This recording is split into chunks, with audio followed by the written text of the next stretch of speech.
大家好，欢迎来到华夏清乐古筝公开课，我是黑信瑶老师。这节课我们要学习的是特殊音效。特殊音效是指用我们的身体或者其他工具在古筝上发出一些乐音或者非乐音的特殊音响效果。本节课为了方便讲解，我分成了4类。我们先从第一类拍击讲起。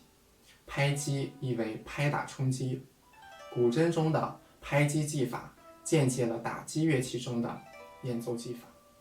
第一个是拍击琴弦，可以手掌前部拍击，大臂带动，手腕灵活运用。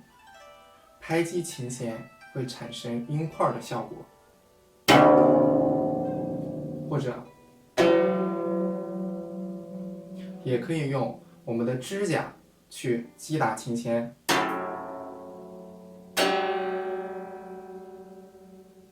我们也可以用一根手指去敲击靠近琴码地方的，会产生一种类似扬琴的音效。第二个是击琴码，琴码可以用一根手指，也可以用我们的中关节。第三个是击琴头，我们可以用手掌，也可以用拳头，也可以用轮指。我们琴盒关闭的声音也可以用到乐曲中。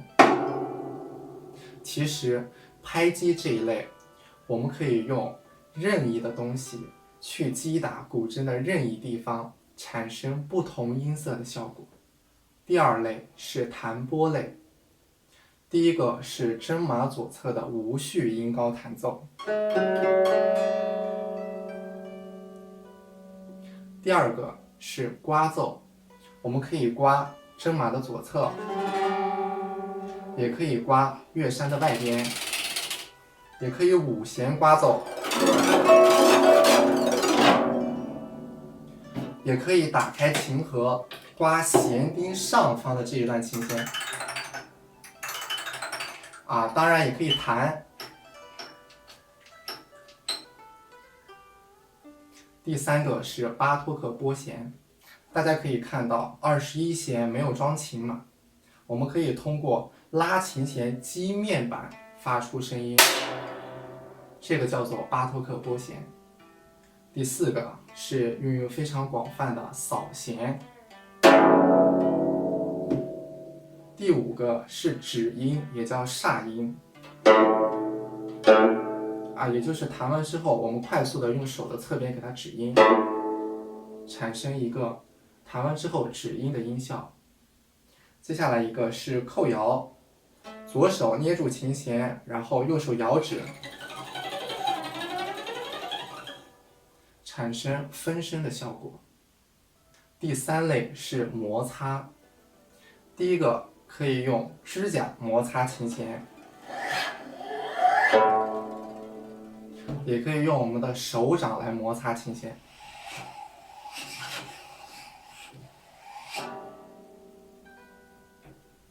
第四类是借助其他工具演奏，可能用到的还是以上3种演奏方式，但是为了让大家看得更清楚，所以在这里我单独归为了一类。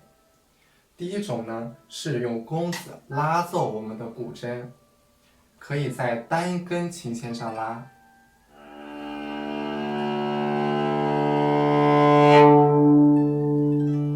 也可以加颤音去拉奏，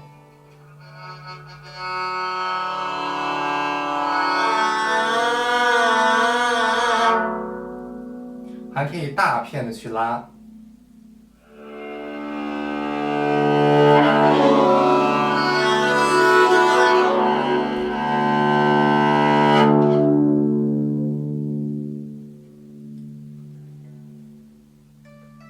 第三个是用扳手在琴弦上模仿鸟叫的声音。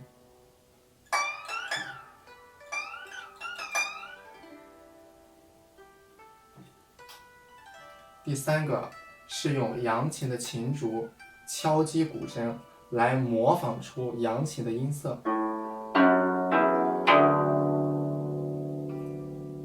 第四，可以用一张银行卡来模仿飞镖射出去时候的音效。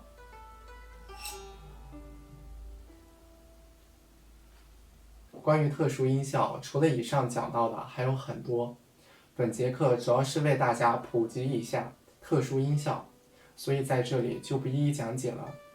关于特殊音效，大家也可以打开脑洞，自己去发明，加到所创作的乐曲当中。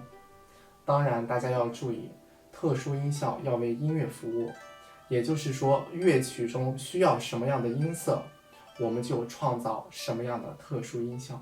本期课程是古筝公开课的最后一节，20节的课程为大家从零讲解了古筝的基础知识和一些常用的技法。